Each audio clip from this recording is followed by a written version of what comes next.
In this video, we will be discussing what the Bar Course Aptitude Test is and how it works. We will then look closely at each aspect of the test and how to approach it, which will cover the way we need to think when answering the different parts of the test. The test lasts for 55 minutes, and there are 5 different areas in which you'll be tested on. Hello everyone, my name is Sarah Josiah and I'm currently studying the BPC LLM at the University of Law. I'm here just to help you out in terms of preparing for the BCAT exam. If you're here, it's likely that you just want some assistance in coming to understand how the exam works and basically how to pass. When I was in your position, I looked everywhere for assistance. I even looked on YouTube. However, the only exam that I kept on finding was some exam in America or something. That's not Oxford. The BCAT is an aptitude test and it must be done before you start your Bar Vocational Course. The cost of the test is £150 for anyone who will be taking the test in the UK or the EU, and anyone outside that, the cost would be £170. You want to pass your first time, because unless you're rich, you'll be paying another £150 to take the test, and you get a maximum of 3 times in a whole year to take the test. If you don't pass it in that year, you have to wait until the following year to then take the test again. I took the test last year, and what I did was I went on various websites taking practice tests. I put all the information that I found together and I made one big document, and that's what helped me pass the first time. The test is based on the Watson-Glacier test, and what the Watson-Glacier test tests is your ability to think critically, draw conclusions, assess strong and weak arguments, recognize assumptions, and evaluate arguments. The test is for 55 minutes and you take it online. Someone is essentially watching you as you're taking the test. Your area needs to be clear. You shouldn't have any papers on your table. And that's essentially how you take the test. And once you complete the test, then essentially you get your score at the end. In this test, you have 60 multiple choice questions. You need to answer at least half of the questions correctly.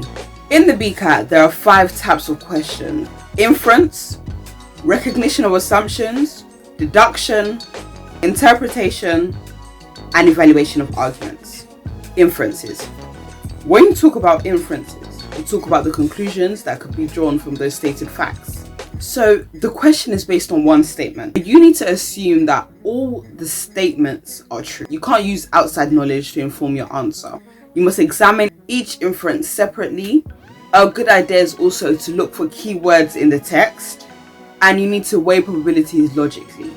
You have 5 answers you can choose from: true, probably true, insufficient data, probably false, and false. True. That means the statement is definitely true.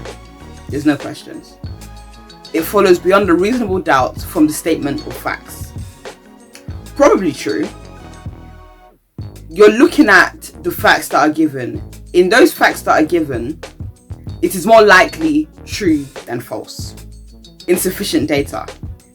That means that you cannot tell from the facts whether it's true or false. And there's no basis for judging one way or the other. Probably false. In light of the facts given, it is likely to be false than true. And false. It is definitely false. It misinterprets the facts that are given and it contradicts the facts. When you're deciding between whether a statement is probably true or probably false, sometimes you need to use commonly accepted knowledge or information that everyone practically holds. The second type of questions you get are recognizing assumptions. An assumption is taken for granted. The statement that has been provided, an assumption has either been made or has not been made. You need to judge each assumption separately. And one thing that I did was putting sentences together. So you put the statement and the assumption together to find out whether an assumption has been made or not. For example, in order to do this, it must be possible to do that. So you have 2 types of answers: assumption made and assumption not made. An assumption made is a statement taken for granted. you can either justify it or not. So you need to check, is this statement really making an assumption? An assumption not made means that it is not necessarily taken for granted.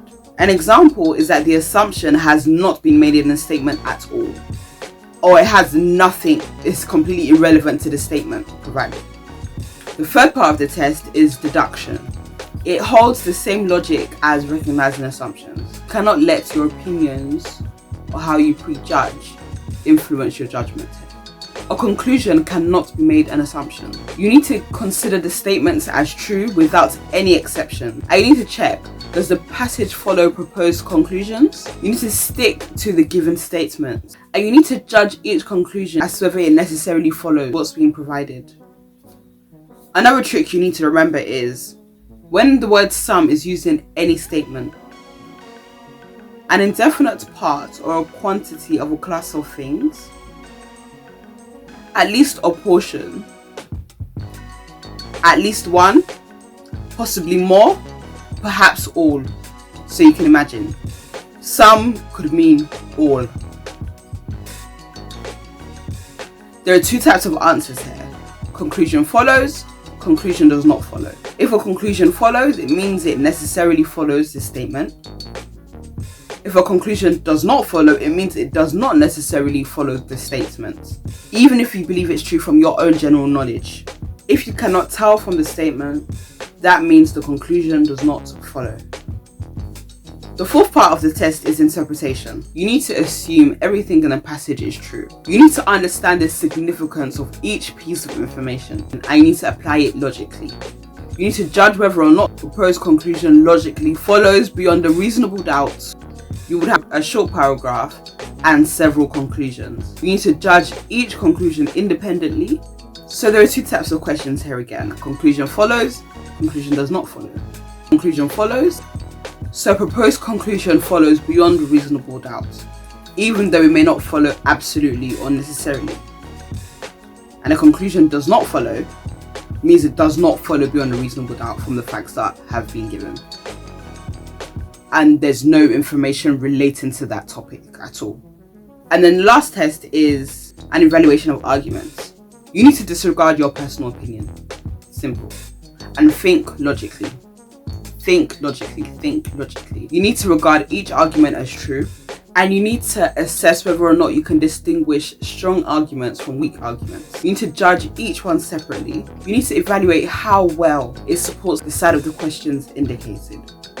One thing you should note here is that if the word should is used as the first word in any of the questions here, it means would the action. That's what it means, would the action.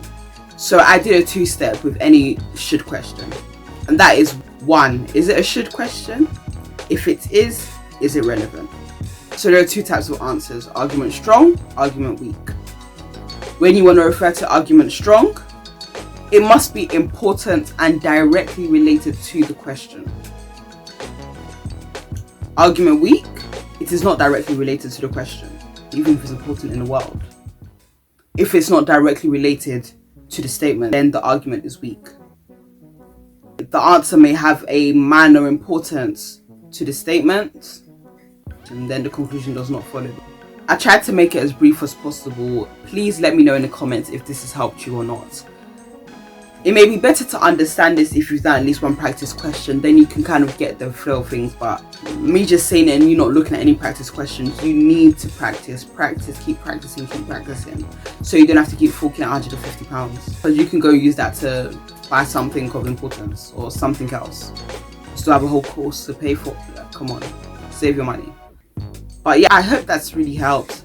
Personally, I find it quite difficult, but being able to see all these things and put it into one place really did help me. And it helped me because I passed the first time. Let me know if you passed your first time, and let me know if you watched this video.